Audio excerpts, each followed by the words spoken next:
Kisah Sang Penakluk. Jika sahabat menyukai cerita ini jangan lupa like, komen dan share. Terima kasih. C490-492 lebih tampan dari film. Di gang tempat Wei Sentong tinggal, hampir semua petinggi sekte Cihuang berdiri di dalam halaman.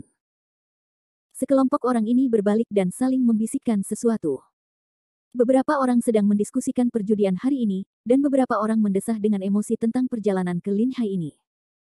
Namun, tidak peduli siapapun itu, nada bicara mereka tidak terlalu optimis. Di dalam ruangan, di atas ranjang kayu besar, Wei Sentong sedang duduk bersila di atasnya.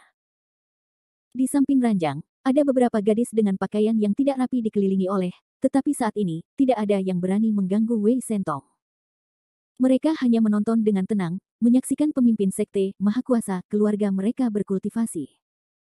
Setelah jangka waktu yang tidak diketahui, wajah pucat Wei Sentong akhirnya mulai memerah secara bertahap.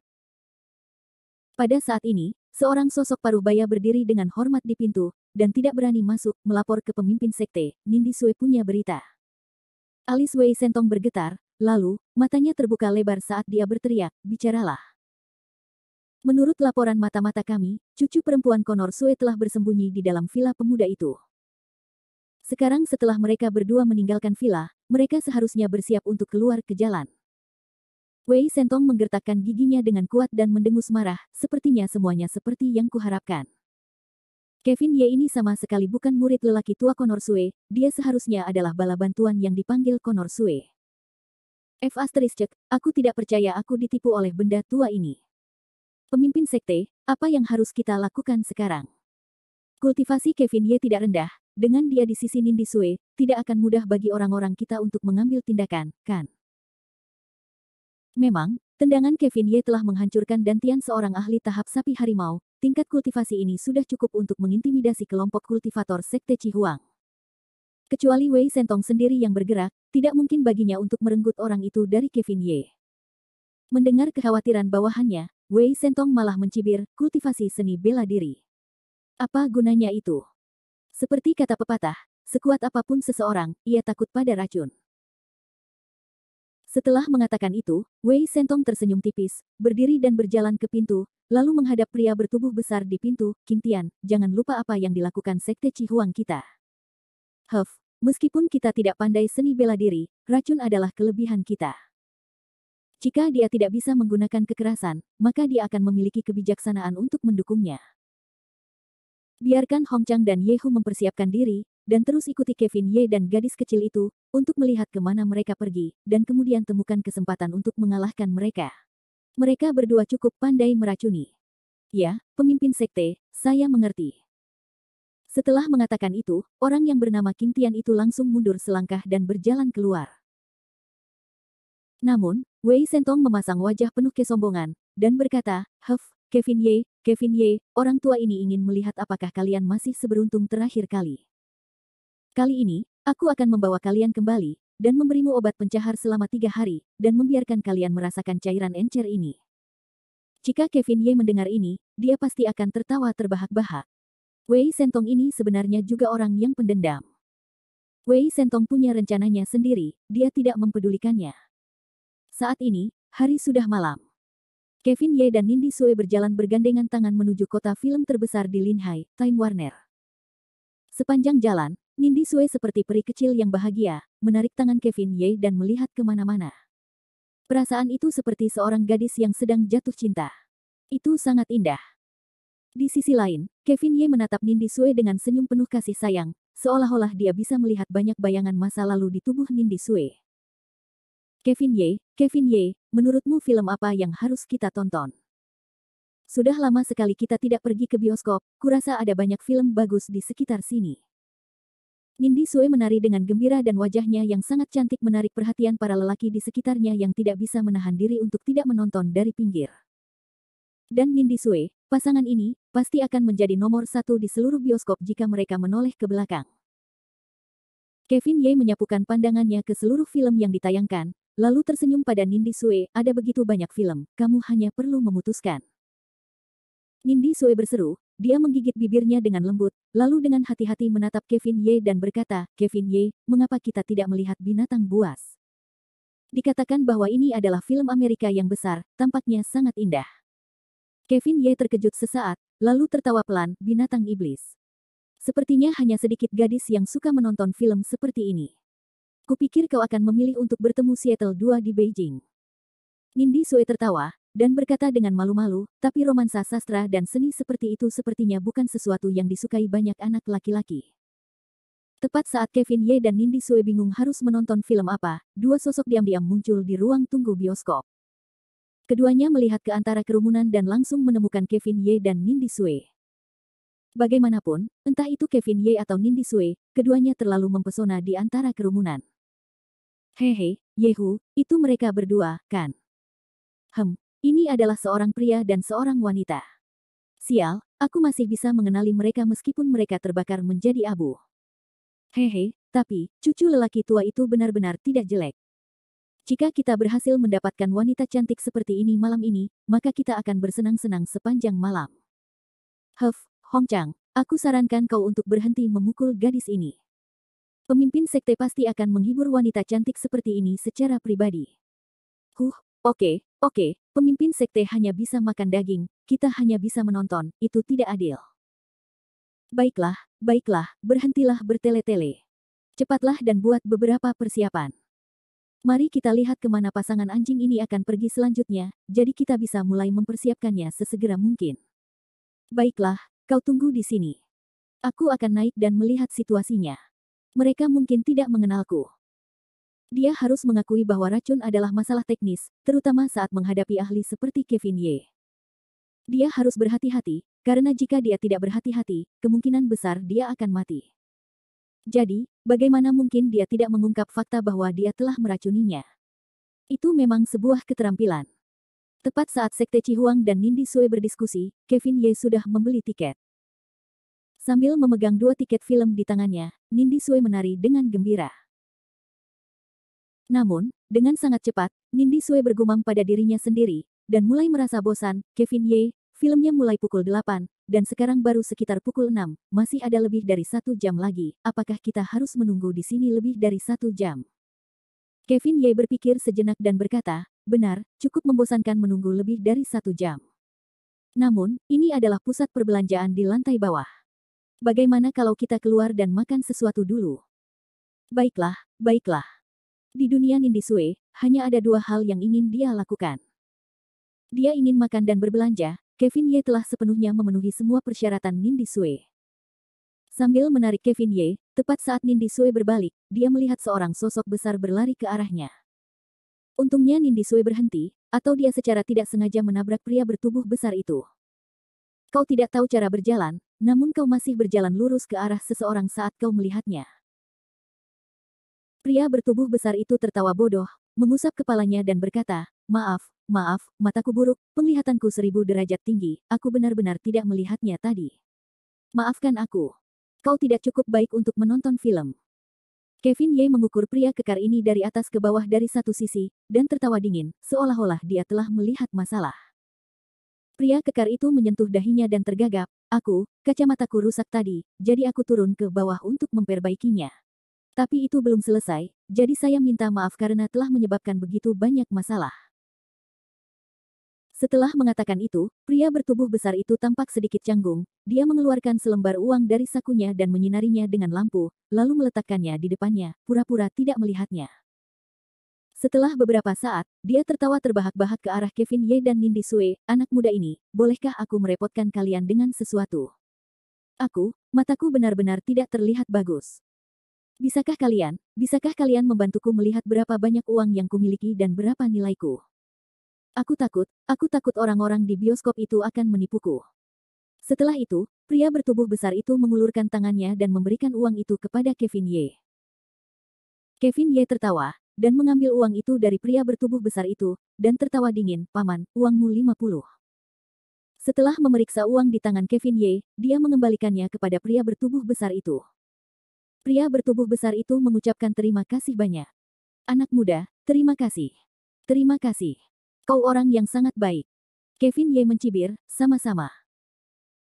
Setelah itu, Kevin Ye menarik Nindi Sue dan meninggalkan tempat itu. Mereka berdua bahkan tidak menoleh ke belakang saat mereka keluar dari pintu untuk mencari makanan.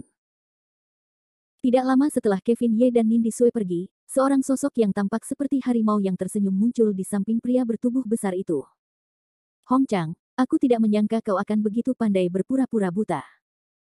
Jika kau tidak memiliki pekerjaan untuk dilakukan di masa depan, kau dapat pergi dan meminta bantuan. Mata pria bertubuh besar itu yang linglung segera menjadi bersemangat, dan dia dengan cepat menatap salah satu rekannya, persetan denganmu, Yehu, kau bocah nakal, kau benar-benar tidak punya hak untuk berbicara. Hehe. Sambil tertawa nakal, pria bernama Yehu itu tiba-tiba mengulurkan tangan dan mengambil 50 yuan dari tangan Hong Chang. Dia menempelkannya di hidungnya dan mengendus, hah. Lumayan, baunya seperti bubuk bunga pir. Sepertinya anak itu akan merasa lebih baik sebentar lagi. Ini lebih dari sekadar bubuk bunga pir. Demi asuransi ganda, aku bahkan menaruh rumput yang mutlak di saku celana orang itu. Hehe, saat orang itu menemukannya, aku khawatir dia tidak akan bisa menolak tidak peduli seberapa besar keinginannya. Rumput yang mutlak, sial, pemimpin sekte benar-benar memberikan benda ini padamu. Dikatakan bahwa benda ini tidak berwarna dan tidak berbau, tetapi selama seseorang menyimpannya di dekat tubuh untuk jangka waktu tertentu, itu dapat melumpuhkan dantian seorang seniman bela diri dan membuat mereka lumpuh. Benda ini bahkan lebih ganas daripada racun. Hong Chang menyeringai, itu benar, jika bukan karena pemimpin sekte mengatakan bahwa bocah itu adalah seorang ahli, aku tidak akan mau memberinya benda sebagus itu. Baiklah. Dengan rumput yang mutlak, sepertinya operasi ini akan aman.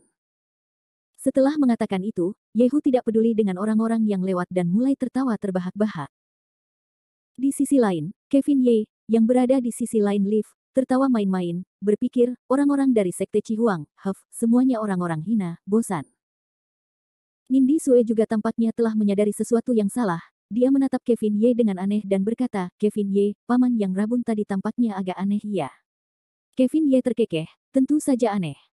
Bagaimana mungkin tidak aneh bagi orang yang sangat baik untuk berpura-pura buta. Nindi Sue pintar, dia dapat melihat Nindi Sue dengan mudah. Dengan sangat cepat, Nindi Sue terkekeh, Kevin Ye, kamu bilang kalau orang buta itu tidak mungkin Ki. Tanpa menunggu Nindi Sue selesai berbicara, Kevin Ye menghentikannya, kamu tidak boleh mengatakannya Tapi menurutku kita harus punya pertunjukan yang bagus nanti. Intuisiku mengatakan kalau pertunjukan ini seharusnya jauh lebih bagus daripada film. Nindi Sue mengeluarkan suara tanda setuju sebagai tanggapan sambil menganggukkan kepalanya dengan gembira, dan jari-jarinya secara alami mencengkeram jari-jari Kevin Ye lebih erat lagi. Meskipun dia tahu dengan jelas bahwa pihak lain itu berasal dari sekte Chihuang, Nindi Sue tidak takut sedikit pun saat ini, karena Kevin Ye ada di sisinya. Bab 491 teman, ada apa? Bioskop Linhai Time Warner sebenarnya terletak di kompleks perbelanjaan besar. Di bawahnya, terdapat deretan makanan lezat dan toko-toko yang mempesona. Kevin Ye telah lama membawa Nindi Sue ke sebuah restoran dengan cita rasa utara. Saat itu adalah waktu makan malam, dan restoran yang dipenuhi dengan aroma daging kambing dan sapi itu sudah penuh dengan orang. Untungnya, Kevin Ye dan Nindi Sue hanya memiliki 2 orang. Alhasil, mereka dengan cepat menemukan 2 orang. Mereka berdua dengan santai memesan beberapa tusuk daging dan sepiring besar ayam sebelum duduk dengan tenang. Nindi Sue memegang yogurt spesial yang dibuat oleh restoran itu di tangannya, memakannya sedikit demi sedikit, tampak sangat imut. Hanya saja Kevin Ye menghargai Nindi Sue, sementara tatapan Nindi Sue melihat keluar jendela, tampak sedikit gugup. Kevin Ye tampaknya telah memperhatikan perubahan ekspresi Nindi Sue. Dengan lembut, ia mengulurkan tangannya dan meletakkannya di tangan kecil Nindi Sue. Nindi Sue tertegun sejenak, lalu segera mengangkat kepalanya dan tersenyum malu kepada Kevin Ye. Namun, Kevin Ye berkata perlahan, Nindi Sue, jangan gugup, itu hanya beberapa hal yang tidak berguna. Anggap saja ini sebagai hiburan setelah makan malam, jangan menganggap serius sekte Chihuang ini, itu tidak perlu. Kata-kata Kevin Ye tampaknya memberi Nindi Sue banyak keberanian dan inspirasi, membuatnya segera mendengus dan menganggukkan kepalanya dengan keras. Tidak diketahui mengapa Kevin Ye merasa sangat tenang selama dia ada di sana. Awalnya, dia agak takut pada sekte Chihuang, tetapi setelah mendengar kata-kata Kevin Ye, Nindi Sue segera menjadi tenang. Sambil mengangkat kepalanya, wajah Nindi Sue tiba-tiba menampakkan senyum seperti semangat, dan menatap Kevin Ye dengan rasa ingin tahu. Kevin Ye, bisakah kamu ceritakan apa yang terjadi sore ini? Bagaimana tepatnya kamu mengalahkan orang-orang dari Sekte Cihuang itu? Bagaimanapun, gadis-gadis terlahir untuk bergosip. Tentu saja, Nindi Sue benar-benar ingin tahu seberapa kuat Kevin Ye sebenarnya sore ini. Lagi pula, memuja seorang anak laki-laki yang disukainya bukanlah hal yang buruk. Kevin Ye tertawa ringan, meletakkan tusuk daging di tangannya, dan berkata dengan santai, sebenarnya itu bukan apa-apa. Si brengsek Wei Sentong mencoba membandingkan dirinya denganku dan meracuninya, jadi aku memberinya obat mujarab. Saat dia mengatakan itu, Kevin Ye tertawa sinis, tentu saja, aku menaruh sedikit daun kaviar di pil itu. Kurasa Wei Sentong benar-benar telah menjadi ember sanitasi sekarang, haha. Daun sage. Ini juga mungkin. Bukankah kelompok orang dari Sekte Cihuang itu ahli dalam pengobatan dan seni bela diri? Apakah Sena akan berguna bagi mereka? Mata Nindi Sue terbuka lebar dengan ekspresi tidak percaya di wajahnya. Bagaimanapun, dia bisa dianggap sebagai dokter setelah mengikutinya begitu lama. Tentu saja, Nindi Sue tahu tentang ramuan sage, itu adalah jenis obat yang sangat umum. Namun, Nindi Sue tidak percaya bahwa obat yang sangat biasa ini akan memiliki efek pada orang yang ahli dalam pengobatan. Melihat Nindi Sue tidak mempercayainya, Kevin Ye berbalik dan tertawa, bagaimana mungkin itu tidak berguna. Kultivasi Wei Sentong dalam martial Dao sebenarnya adalah tahap naga gajahnya, tetapi bagaimana jika dia seorang pejuang? Bahkan jika dia memasuki alam langit atas, racun yang tidak dapat disembuhkan masih akan dapat meracuninya sampai mati. Daun sena dan racun, bukankah itu berarti hal yang sama? Setelah berhenti sejenak, Kevin Ye terus tertawa nakal, tentu saja. Apa yang aku berikan padanya bukanlah daun biasa, tetapi ada juga beberapa bahan obat yang dapat menunjukkan efek terbesar dengan bantuan raja dan pejabat. Memikirkannya, Wei Sentong seharusnya masih jongkok di toilet, kan? Mendengar kata-kata Kevin Ye, Nindi Sue tidak bisa menahan tawa saat dia menutup mulutnya dengan tangannya. Dasar bajingan, aku sudah mengatakan bahwa itu pasti tidak sesederhana daun sena. Tetapi kamu benar-benar membius kepala Sekte Cihuang dengan pencahar, dan sungguh memalukan bahwa kamu pikir kamu bisa melakukan itu. Kevin Ye melirik Nindi Sue, dan tertawa, saya melihat orang itu perutnya penuh dengan air jahat, jadi saya membantunya membersihkan perutnya. Ketika dia sadar kembali, dia seharusnya berterima kasih padaku. Hehe. Nindi Sue mengerutkan bibirnya dan tertawa sinis. Meskipun ada jarak ribuan mil antara adegan yang digambarkan oleh Kevin Ye dan adegan mendominasi yang dia bayangkan, itu tetap tidak buruk. Mata Nindi Sue berputar seperti peri, seolah-olah dia sudah bisa membayangkan adegan di depannya. Di restoran dengan cita rasa perbatasan utara ini, Kevin Ye dan Nindi Sue, dua kekasih kecil, mengobrol dengan gembira. Pada saat ini, dua pemuda duduk berhadapan di kursi kartu tidak terlalu jauh dari mereka berdua. Ada beberapa hidangan lezat dan sebotol anggur di atas meja. Keduanya memiliki lingkaran asap di mulut mereka saat mereka dengan malas bersandar di sofa di belakang mereka. Tiba-tiba, salah satu pemuda mengerutkan kening, matanya sedikit menyipit, lalu dengan keras mematikan rokok di tangannya. Dia menoleh ke pria di depannya dan berkata, Saudara Wen, lihat, bukankah itu Nindi Sue? Pemuda yang bernama Saudara Wen itu awalnya tertegun, tetapi kemudian wajahnya berubah jelek dan dia segera menoleh. Ketika pemuda itu berbalik, dia secara tidak sengaja melihat wajah Nindi Sue yang tersenyum, yang bergetar seperti bunga. Namun, ketika tatapan pemuda itu beralih ke Kevin Ye, matanya langsung menjadi menyeramkan. Sambil mendorong kacamata di wajahnya yang dibatasi oleh benang emas, dia mendengus dingin. Saudara Wen, katakan padaku, dari mana bocah itu berasal? Seluruh sekolah menengah kedua tahu bahwa kamu mengejar Nindi Sue, seharusnya tidak ada seorang pun yang berani menyentuh alismu, kan? Hao Yuan, bocah itu tampak tidak dikenal. Dia mungkin bukan dari sekolah menengah No. 2. Pemuda di seberangnya langsung tertawa. Dia memiliki keinginan untuk mencari masalah. Dia menoleh dan berkata, Saudara Wen, apakah kamu ingin aku pergi ke sana dan menguji anak itu, dan memberinya peringatan? Beraninya kau menyentuh wanita yang kusukai tepat di bawah hidungku, aku akan membuatnya membayar tidak peduli siapa dia. Saat dia mengatakan itu, pria yang bernama Saudara Wen berdiri lebih dulu. Hao Yuan mengikutinya dari belakang, dan mereka berdua langsung berjalan menuju meja Nindi Sue dan Kevin Ye. Pada saat yang sama, di pintu masuk Northern Flavor Hotel, Yehu dan Hong Chang yang berjongkok di lubang mereka tampak cemas di wajah mereka. Mereka melihat ke arah Kevin Ye dan Nindi Sue yang tertawa dan mengobrol.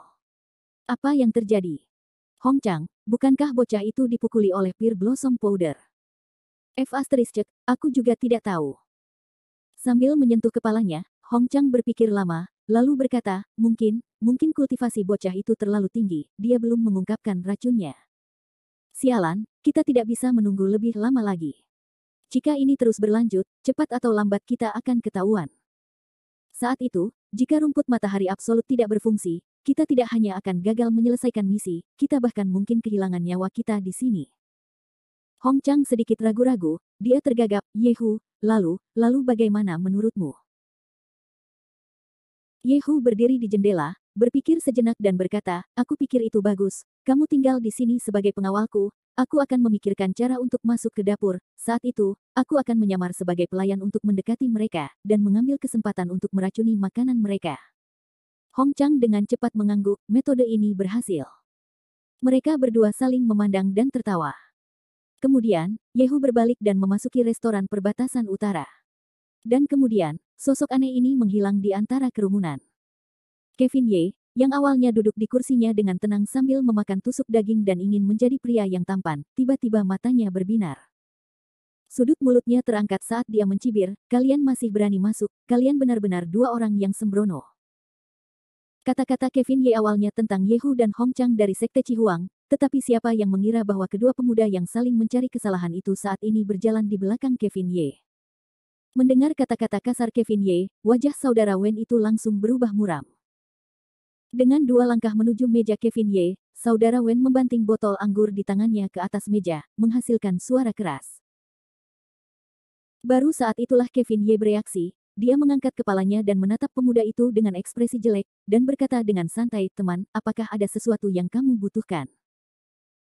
Bab 492 Anda tidak harus bertindak seperti ini, Wu Dongwen, Go Haoyuan, kenapa kalian berdua di sini? Tanpa menunggu kedua pemuda itu berbicara, Nindi Sue berteriak terlebih dahulu, tetapi dilihat dari reaksi Nindi Sue, sepertinya dia tidak menyukai mereka berdua. Hanya saja setelah Nindi Sue menanyakan hal ini, dia langsung menutup mulutnya dan menatap Kevin Ye dengan gugup, seolah-olah dia takut Kevin Ye akan salah paham. Ekspresi kecil Nindi Sue sepenuhnya jatuh ke mata Wu Dongwen. Hati Wu Dongwen tersengat dan tatapannya saat menatap Kevin Ye menjadi semakin jahat. Kevin Ye tertawa ringan dan berkata kepada Nindi Sue, apakah mereka temanmu? Tepat saat Nindi Sue hendak membuka mulutnya, dia disela oleh Go Haoyuan, yang memiliki senyum jijik di wajahnya. Kita bukan hanya teman, kita juga teman sekelas, jadi kita harus disebut teman sekelas. Ketika dia mengucapkan kata teman sekolah, Go Haoyuan tidak dapat menahan diri untuk tidak memanjangkan suaranya dan menekankan nadanya, membuatnya terdengar sedikit aneh. Kevin Ye sedikit mengernyit karena jijik, tetapi hanya mengeluarkan suara, dan tidak berbicara. Wu Dongwen, di sisi lain, jauh lebih langsung daripada Go Haoyuan. Dia menatap Kevin Ye dengan niat buruk, dan kemudian berkata kepada Nindi Sue, adik Nindi Sue, aku tidak menyangka bahwa kita benar-benar akan bertemu di sini. Mengatakan itu, mata Wu Dongwen menatap Kevin Ye, adik Nindi Sue, apakah ini pacar barumu? Mengapa kamu tidak memperkenalkannya kepada saudaramu? Mendengar kata-kata jahat Wu Dongwen, Nindi Sue mendengus, dan berkata, Wu Dongwen, sudah berapa kali aku memberitahumu? Tolong panggil aku dengan nama lengkapku, aku tidak begitu mengenalmu. Mendengar omelan Nindi Sue, wajah Wu Dongwen menjadi semakin buruk. Pada saat inilah Go Haoyuan mencoba menenangkan keadaan, hehe, aku tidak menyangka bahwa murid Sue akan begitu malu di depan pacar baru ini, bukankah kau memanggilku kakak Wen saat sekolah dulu? Wajah Nindi Sue sudah hampir meledak karena amarah, dan sekarang, bahkan percikan api pun bisa meledak. Wu Dongwen sama sekali tidak mempedulikannya, dan melanjutkan, kakak Nindi Sue, kau benar-benar melupakan seks, bagaimana kau bisa melupakan kakak Wen saat kau menyukainya? Nindi Sue memukul meja, dengan sekali tamparan, ia merasa seperti akan meledak. Tidak peduli gadis mana itu, mereka tidak ingin citra mereka difitnah di depan lelaki yang mereka sukai. Nindi Sue tidak terkecuali. Namun, tepat saat Nindi Sue hendak bergerak, Kevin Ye tersenyum dan menekan telapak tangannya yang hangat dengan lembut ke tangan kecil Nindi Sue. Nindi Sue yang hampir mengamuk tiba-tiba menjadi marah seperti domba kecil yang jinak, dan duduk dengan penuh kebencian. Namun, mata Nindi Sue terfokus pada Kevin Ye, takut dia akan marah atau disalahpahami. Penampilannya yang menyedihkan itu benar-benar menggemaskan. Wu Wendong yang berada di samping hanya bisa merasakan kecemburuan dan iri hati, dan bahkan Kevin Ye bisa mendengarnya menggertakkan giginya. Di mata Kevin Ye, dua orang di depannya hanyalah belalang kecil di antara orang-orang biasa, jadi dia terlalu malas untuk merendahkan dirinya kepada mereka. Setelah menahan amarah Nindi Sue, Kevin Ye menoleh dan tersenyum tipis. Kalian berdua, meskipun kalian adalah sesama mahasiswa Nindi Sue, sepertinya aku tidak terlalu mengenal kalian.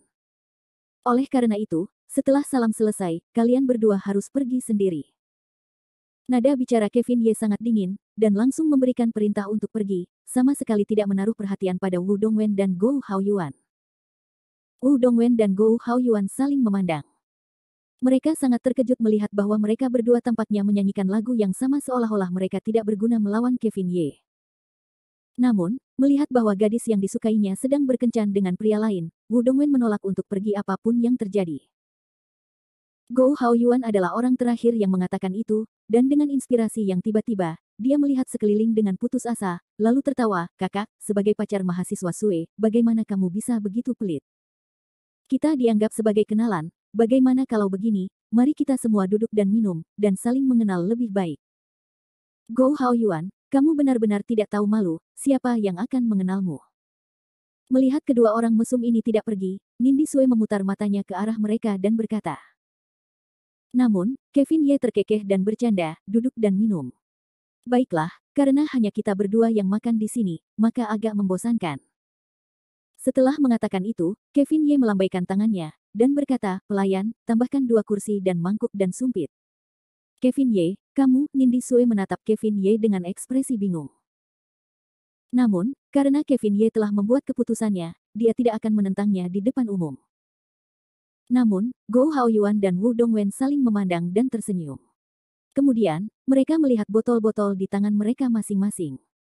Karena kedua orang ini tidak dapat memfitnah Nindi Sue, mereka bersiap untuk memfokuskan semua kekuatan mereka pada Kevin Ye. Menjelang penampilan mereka berdua, Kevin Ye hanya bisa tersenyum dan mendesah dalam hatinya, ini benar-benar pertunjukan yang bagus, gelombang demi gelombang. Baiklah, baiklah, sepertinya hari ini benar-benar hari yang baik untuk ditonton. Dengan dua orang bodoh ini bermain-main seperti monyet, itu seharusnya bukan ide yang buruk. Dengan sangat cepat, pelayan itu memberikan 2 kursi untuk Wu Dongwen dan Gou Haoyuan. Keduanya sama sekali tidak merasa canggung, mereka dengan paksa duduk di antara Kevin Ye dan dirinya sendiri, dan berubah menjadi 2 bola lampu listrik raksasa. Dengan tambahan 2 orang lagi, Kevin Ye tidak pelit dan memesan beberapa hidangan lagi. Namun Wu Dongwen hanya menatap Gou Haoyuan dengan penuh arti, menunjukkan ekspresi bahwa Gou Haoyuan akan menerimanya. Gou Haoyuan kemudian dengan penuh semangat berdiri untuk menuangkan anggur untuk Kevin Ye. Tidak lama kemudian, secangkir penuh anggur putih diletakkan di depan Kevin Ye. Gou Haoyuan mengambil kesempatan itu untuk memeluk bahu Kevin Ye, seolah-olah mereka sangat akrab satu sama lain. Menurutku, saudara, kau benar-benar hebat. Orang-orang yang mengejar murid Sue di sekolah menengah kedua kita bagaikan gunung dan lautan, tetapi bagi murid Sue, kau bagaikan benteng tembok besar, berdiri diam dan tak bergerak. Aku tidak menyangka bahwa kaulah yang akan memberikan kecantikan di pelukanmu pada akhirnya. Ayo, ayo, ayo. Berdasarkan ini saja, aku harus bersulang untukmu. Setelah itu, Gou Haoyuan tanpa basa-basi mengambil anggur di sampingnya dan menghabiskannya dalam sekali teguk. Ia kemudian menatap Kevin Ye sambil tersenyum. Di sisi lain, Wu Dongwen mendengus dingin di dalam hatinya, bocah bau, jika aku tidak membunuhmu hari ini, bocah Haoyuan itu setidaknya akan minum 3 kati alkohol. Minumlah bersamanya dan kau akan mati karena minum. Melihat tindakan Gou Haoyuan, Kevin Ye dan Nindi Sue segera mengerti apa yang sedang terjadi. Bagaimanapun, Gou Haoyuan telah membuatnya terlalu jelas. Ini jelas-jelas adu anggur dengan Kevin Ye. Meskipun Nindi Sue tidak senang di dalam hatinya, wajahnya masih menampakkan senyum meremehkan, sungguh lelucon, Kevin Ye, seorang ahli bawaan yang bermartabat akan takut untuk melawan anggur, kalian berdua orang bodoh yang sembrono hanya mencari kematian. Kevin Ye menatap Gou Haoyuan dengan cangkir anggur di tangannya, tetapi tidak bergerak. Memang, Kevin Ye tidak takut bertarung dengan Gou Haoyuan, dan juga seorang pemabuk terkenal di dunia abadi. Namun, Kevin Ye memiliki aturannya sendiri untuk minum. Kecuali jika seseorang adalah teman dekat atau saudara, Kevin Ye tidak akan pernah minum bersama mereka. Dalam ingatan Kevin Ye, terakhir kali dia mabuk adalah ketika orang tua itu meninggal. Melihat Kevin Ye masih memegang cangkir anggurnya, wajah Gou Haoyuan menjadi tidak senang. Saudaraku, minumlah, mengapa kamu tidak minum, apakah kamu meremehkanku? Kevin Ye tertawa, dan berpikir, aku tidak pernah benar-benar melihatmu. Tetapi Kevin Ye tidak mengatakan itu, dan malah meletakkan cangkir anggurnya. Maaf, aku tidak tahu cara minum. Mendengar Kevin Ye mengatakan bahwa dia tidak tahu cara minum, Gou Haoyuan menjadi lebih bersemangat. Dia menghabiskan anggurnya dan menarik Kevin Ye sambil berkata, saudaraku, sebagai seorang sosok, bagaimana mungkin kamu tidak tahu cara minum? Ayo, biarkan aku mengajarimu. Setelah mengatakan itu, Gou Haoyuan dengan paksa mendorong cangkir anggur ke tangan Kevin Ye, dan kemudian berkata dengan riang, minum ini sama saja dengan minum air, jangan takut, langsung minum saja semuanya. Ayo. Harus dikatakan bahwa penampilan Gou Haoyuan sangat intens. Namun pada kenyataannya, baik dia maupun Wu Dongwen menatap lurus ke arah Kevin Ye, seolah-olah mereka ingin menelannya hidup-hidup. Apakah keduanya benar-benar ingin Kevin Ye mempermalukan dirinya sendiri? Aku akan mencoba. Kevin Ye berkata dengan senyum tipis.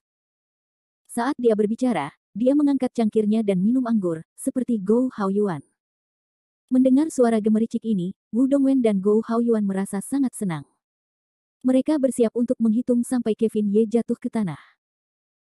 Namun yang mengejutkan mereka adalah bahwa setelah secangkir penuh anggur putih masuk ke perutnya, Kevin Ye tampak baik-baik saja.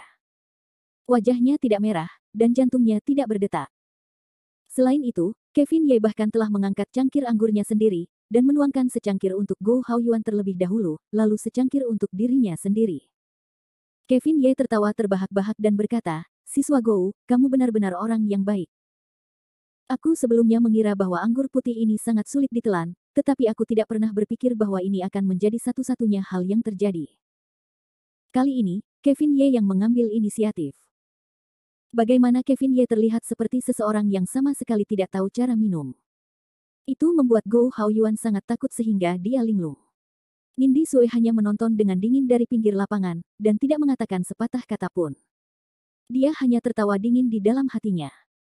Tidak lama kemudian, Kevin Ye dan Gou Haoyuan mulai bersulang seolah-olah mereka adalah teman baik yang sudah lama tidak bertemu. Wu Dongwen merasa ada sesuatu yang salah, tetapi dia tidak bisa menyuruhnya berhenti. Kevin Ye dan Gou Haoyuan tidak hanya menghabiskan semua anggur yang dibawa Wu Dongwen, mereka juga memesan sekotak anggur putih. Saat dia minum anggur cangkir demi cangkir, meja segera dipenuhi dengan botol-botol kosong. Setidaknya 4 kilogram anggur telah masuk ke perut Gou Haoyuan, dan bahkan ucapannya mulai bergetar. Di sisi lain, Kevin Ye bersikap seolah-olah tidak terjadi apa-apa dan terus menyemangati mereka untuk minum. Ayo, murid Gou. Ayo minum secangkir lagi, secangkir lagi. Gou Haoyuan tidak dapat menahan diri untuk tidak mencoba menghentikannya. Aku tidak bisa. Aku tidak bisa minum lagi. Aku tidak bisa minum lagi. Tidak apa-apa. Mau kemana? Lanjutkan minum. Tidak diketahui apakah Gou Haoyuan takut atau mabuk, tetapi dia terpeleset di bawah meja. Kemudian dia mulai muntah. Wu Dongwen, yang dikenal sebagai dewa anggur di kelasnya, benar-benar terpana oleh pemandangan ini. Ini adalah pertama kalinya hal ini terjadi sepanjang sejarahnya. Kedua matanya menatap kosong ke arah Kevin Ye, yang sedang mengutuk dalam hatinya, Madan, bersikap tangguh tidak terdengar begitu sombong, tetapi kamu mengatakan kamu tidak tahu cara minum. Di sisi lain, Nindi Sui menyombongkan diri sambil berpikir, pantas saja dia